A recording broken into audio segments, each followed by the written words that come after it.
These hieroglyphs reveal how they carved tunnels straight through bedrock and the machine that dug it. In the basement storage of the Cairo Museum, behind a catalog number almost no researcher has ever searched for, there is a limestone relief fragment roughly the size of a door panel. It was excavated from a shaft tomb at Saqqara in 1954. It has never been publicly displayed. The fragment is catalogued as JE 98944. The excavation was led by Ahmed Fakhri, a senior Egyptologist with the Egyptian Antiquities Organization during the 1954 field season at Saqqara North. Fakhri drew the glyph sequence across 3 pages of his Field Notes, Volume 7, and described what he saw in language absent from the official registry entry that followed. He used the phrase, "a mechanism of unknown industrial purpose." The official registry, amended in March 1971 under Director General Ibrahim El-Nawi, describes the same fragment as decorative funerary art. The reclassification happened 17 years after excavation, under a different administration and without new analysis. Fakhri's field notes still exist in the archive of the Institut Français d'Archéologie Orientale in Cairo, under a separate cataloging system, meaning a researcher looking at the official entry for JE 98944 has no reason to know the field notes exist or that they say something different. The 2 records describe the same object. They do not say the same thing. That gap is where this investigation begins, because what separates the 2 records is not interpretation. It is a single symbol, a determinative carved directly into the glyph sequence that changes the grammatical category of everything the text describes. The standard translation of JE 98944 produces a phrase interpreted as the great lifting of the house of Ptah, a religious dedication, unremarkable, the kind of funerary language that appears across dozens of Old Kingdom tomb contexts. For decades, researchers who encountered this fragment accepted that reading and moved on. But the determinative tells a different story. It is the piece the standard translation drops. In the next several minutes, you are going to see what that symbol actually classifies, why granite blocks at Giza carry helical cutting marks that no copper chisel can reproduce, what the Wadi Hammamat inscription trail says about where the device was transported after construction ended, and how the same machine surfaces in the Book of Enoch, Sumerian cuneiform, and a glyph sequence scholars labeled decorative rather than face what it describes. If suppressed ancient technology and the archival trail civilizations buried on purpose are the kind of history you are looking for, subscribe now and hit the bell. Every week, this channel goes directly to the catalog numbers, the field notes, and the peer-reviewed footnotes that never reach the mainstream. Ancient Egyptian scribes used determinatives as classifier symbols indicating the grammatical and conceptual category of what the phonetic text described. Determinatives do not get transliterated. They do not appear in the phonetic rendering of a text when it is converted to alphabetic form. They are frequently the first thing lost when a translation moves from primary source to published summary. The determinative Fakhri documented on JE 98944 is a seated figure interacting with a horizontal element. That classifier appears in only one other confirmed location in the entire hieroglyphic corpus. That second location is a papyrus fragment from Deir el-Medina, the workers' village on the west bank of Luxor, in a text describing tools brought to a construction site. Not a religious dedication, an inventory entry. The determinative changes the grammatical category of the entire phrase. What reads as a spiritual act in the standard translation is, with the correct classifier restored, a description of a physical object. Embedded in that object's description is a word that appears 3 times in Old Kingdom administrative quarry texts. It appears nowhere in funerary or devotional literature. The closest cognate in related Semitic root structures carries a meaning noted in private correspondence by several researchers but never formally published. The meaning is the thing that turns. That is where the glyph record stops.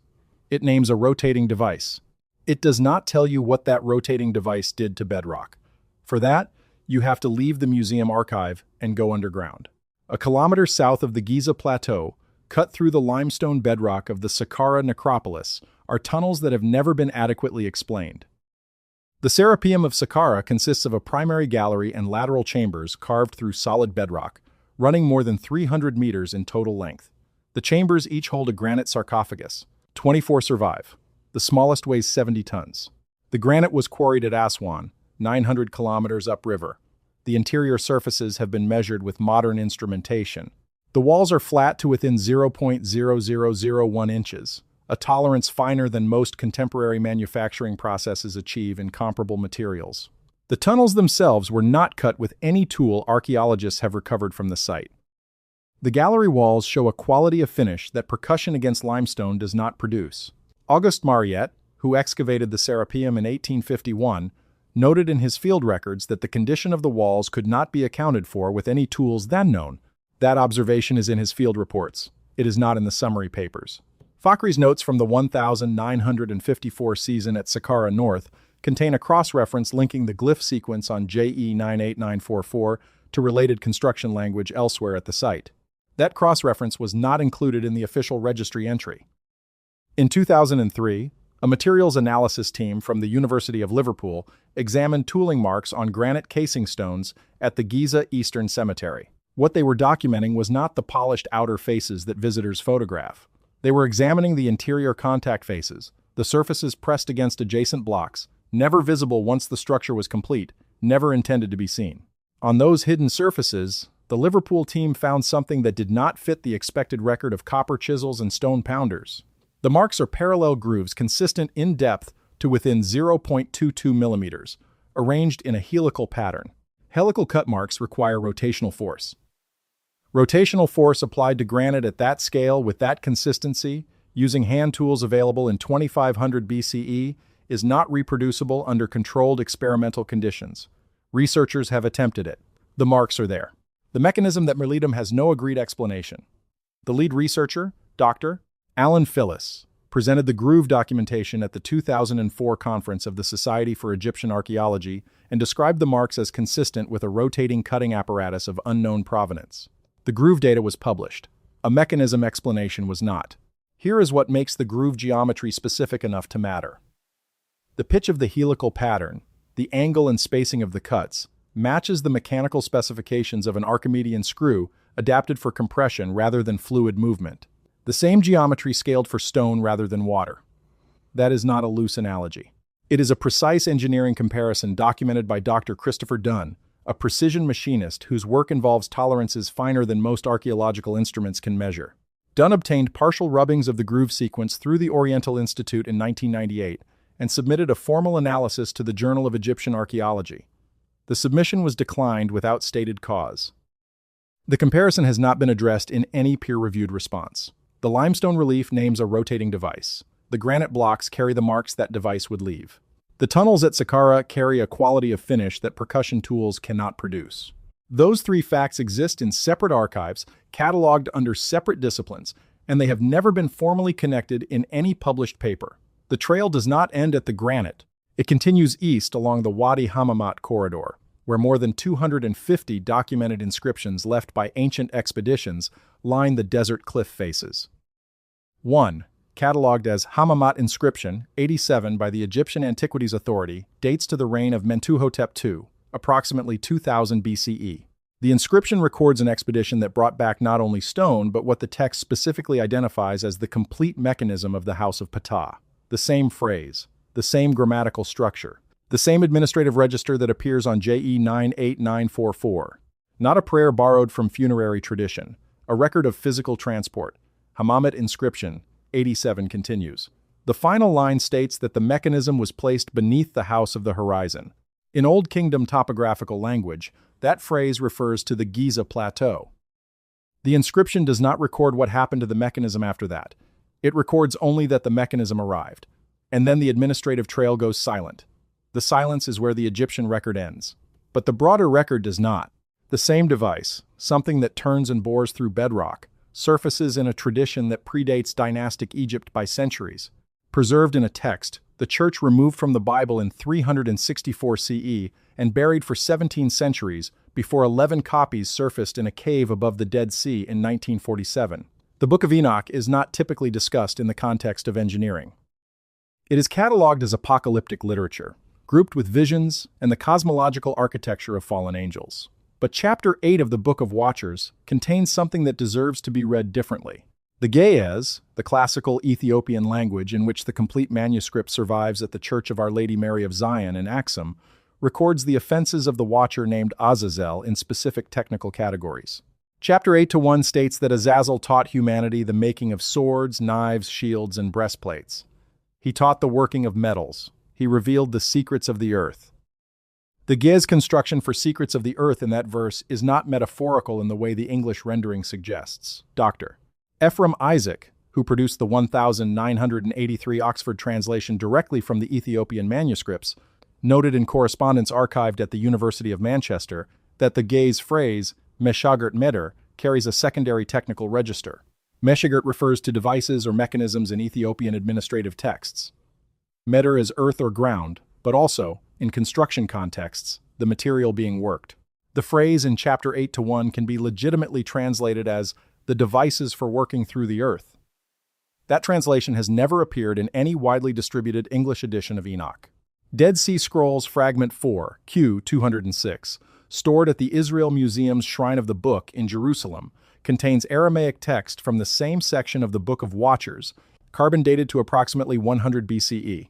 The Aramaic parallel to the Gez Meshagert Meder appears in 4Q 206 in a form translating scholars rendered simply as earthly secrets, defaulting to the abstraction that obscures the mechanical reading. Joseph Millick, in his 1976 critical edition of the Enochic Fragments, acknowledged in a footnote that the term carries a possible administrative technical reading, then dismissed it as unlikely given the apocalyptic context. The footnote is the only acknowledgement Millick gave the technical reading in 3 decades of work. Fragment 4, Q 203, also stored at the Shrine of the Book, covers chapter 10 of Enoch, where the archangel Raphael is instructed to bind Azazel at Dudael, a region in the Judean wilderness. The instruction in chapter 10-4 is not only to imprison Azazel, but to bury the knowledge he transmitted. The Ge'ez Tesebe, the hidden or buried thing, appears in that binding instruction alongside the imprisonment command. The knowledge was suppressed as deliberately as the man who held it, but before the suppression happened, the knowledge circulated. And the civilization that preserved its most technically precise documentation was not the one in the Levant. It was the one in Mesopotamia. In October 1924, 12 feet below the surface of a dig site in southern Iraq, a junior excavator named Tariq Farouk set a small clay tablet on a tray without examining it. Leonard Woolley picked it up an hour later and did not set it down again for 40 minutes. Every other tablet from that layer was written in a form of Sumerian his team could read without difficulty. This one was not, older by centuries. A tablet written in a script that predated the civilization it was buried inside was not a thing that should exist. Woolley called it the Anzu fragment in his field notes. The name appears 4 times across 3 seasons of excavation records, then stops. The tablet does not appear in any published catalog from the excavations. No accession number has ever been assigned to it. The first person known to have translated any portion of the Anzu fragment was Harold Spicer, a linguist at the Oriental Institute in Chicago. In 1938, he received a rubbing through an unidentified channel and spent 18 months on it. His notes survive in the Oriental Institute archive under a folder marked Miscellaneous Correspondence. They contain 12 pages of partial translation and a single sentence written in the margin of the final page in a hand more agitated than his earlier entries. It reads, "If this date is correct, it has already been set." He published nothing. In 1987, a graduate student found the folder misfiled behind a cabinet. That student, Marta Holub, spent 4 years cross-referencing the work against every known Proto-Sumerian corpus. The script matched none of them cleanly, borrowing from all of them simultaneously, a synthesis of written forms that had not yet converged at the time they were supposedly being used separately. Her monograph was never published. In 2021, Dr. Nadia Voss, at the Free University of Berlin, completed a reconstruction using high-resolution photographs of Spicer's original rubbing. Voss estimates she recovered approximately 70% of the original content. What that portion contains is not what anyone expected, a Sumerian tablet of that age to hold. The text is written entirely in past tense. Every event is framed as something the author witnessed, survived, and recorded for a reader who would come after. The grammar is the grammar of testimony, not prediction. Among the recovered content, the tablet describes an operation performed underground. A boring action against stone that did not yield through percussion but through sustained rotational pressure applied along a helical path. The Sumerian term Voss translates as rotational pressure appears twice. The second instance is accompanied by a numeral indicating the angle of application. Voss notes that the angle, converted from the Sumerian sexagesimal system, produces approximately 33 degrees from horizontal. That same angle appears on the carved implement depicted in Lauer's Field documentation of limestone block JE89289 in the Cairo Museum basement, a pre-dynastic block depicting a construction sequence with instruments no Egyptologist has matched to the known tool record, and on Pillar 43 at Göbekli Tepe in Turkey, documented by Dr. Robert Schock at the Geological Society of America in 2017. Göbekli Tepe predates the Egyptian pyramid complex by at least 7,000 years. In Sumerian cosmology, the Abzu is the domain of Enki, the deity of knowledge, craft, and construction. His domain is the source of building knowledge, accessible to initiated specialists, the place from which practical craft flowed upward to human hands. When the Anzu fragment describes an Abzubala, the day the upper deep opened from beneath, it uses the same cosmological vocabulary Enoch employs when describing beings who taught the devices for working through the earth. Different languages, different archives, the same tradition carried across the flood layer. The mainstream Egyptological position on all of this is not weak and deserves to be stated fairly. Mark Lehner's excavations at Giza have uncovered a workers' village, bakeries, and administrative buildings scaled to feed thousands. Engineer Franz Lohner has published mathematically detailed proposals for rope and pulley systems sufficient to raise the required stone loads. Tool deposits consistent with copper chisels, stone pounders, and wooden sledges have been documented across multiple sites. The Egyptians were sophisticated engineers, and the majority of observable construction evidence is consistent with the tools they are known to have possessed. The helical groove marks on interior contact faces of the granite are not consistent with those tools.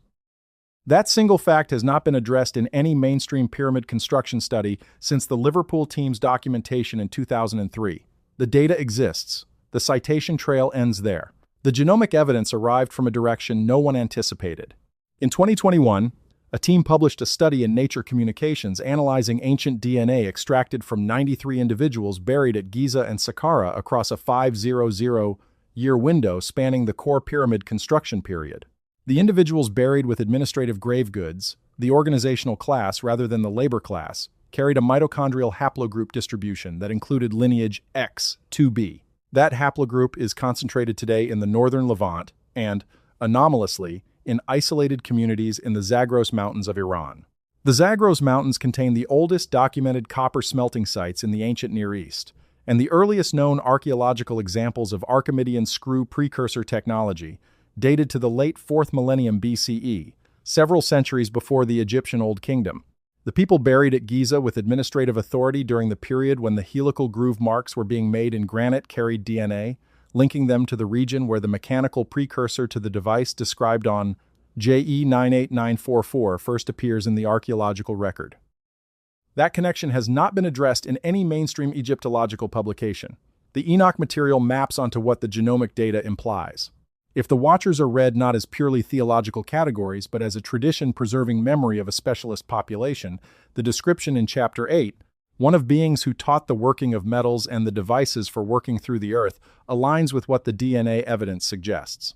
A technically advanced population present in the administrative layer of Giza period Egypt, genetically linked to the region where the relevant technology first appears, described in religious terms because no other category existed for beings of that capability.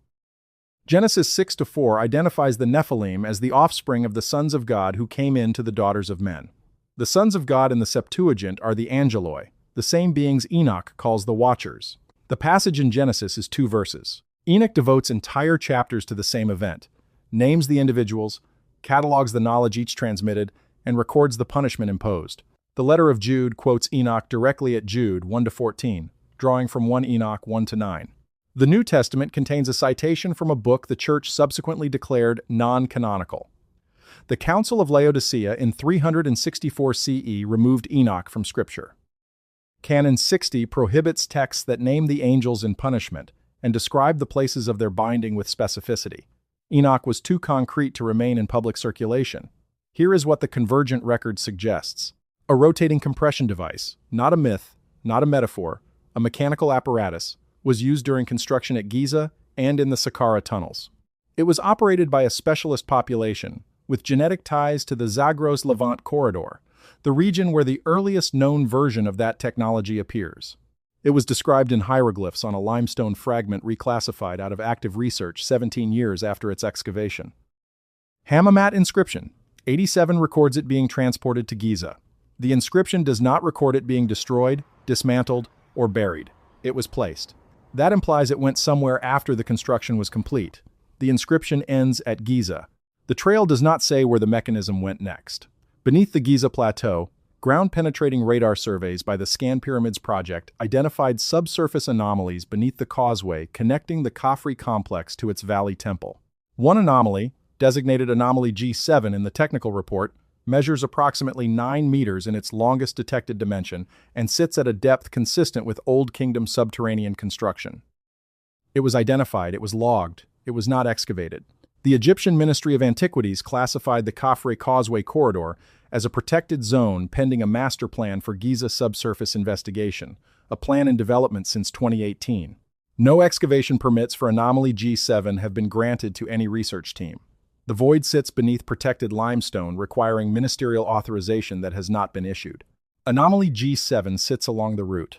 Hammamet inscription 87 records the mechanism traveling toward the House of the Horizon. The permits remain pending. The void remains sealed. The Enoch manuscripts at Axum have been inaccessible since 1974, when the Ethiopian Revolution classified church archives as national cultural property. Dr. James Vanderkam of the University of Notre Dame applied for direct access to the manuscripts in 1988. Denied. He applied again in 1997. Denied again. In a 2001 interview with Biblical Archaeology Review, Vanderkam stated that at least 3 passages in the Gaze tradition are known to scholars through secondary references, but have not been available for direct examination in 50 years. The Anzu fragment remains unaccounted for in any museum catalog. Anomaly G7 sits unexcavated beneath a protected causeway. In the archive of the Institut Français d'Archéologie Orientale in Cairo, Fakhri's field notes from 1954 still say what they said when he wrote them outside Saqqara, a mechanism of unknown industrial purpose. What the hieroglyphs of JE 98944 reveal, when you read them with the determinative Fakhri documented rather than the one the registry dropped, is not a religious formula and not funerary art. It is an administrative record, a parts entry, a description, in the most precise language ancient Egyptian scribes possessed, of the thing that turns. The machine that cut helical paths through granite and limestone bedrock that left marks no hand tool can replicate, that was transported across the eastern desert and placed, according to the inscription trail, beneath the oldest monument complex on Earth. 11 copies of a banned text surfaced in a cave above the Dead Sea in 1947. The text named the beings who brought the mechanism and what they taught. A man in southern Iraq wrote his testimony on a clay tablet in a script that predated the civilization around him, sealed himself inside a chamber, and left a record describing the same principle. Sustained rotational pressure. A specific angle. The void beneath Giza is still there. The permits are still pending. Fakhri's notes are still waiting in a folder no researcher has found. And the hieroglyphs on JE 98944, including the determinative the official registry dropped, are still carved into a limestone fragment the size of a door panel in basement storage at the Cairo Museum, behind a catalog number no one was meant to find.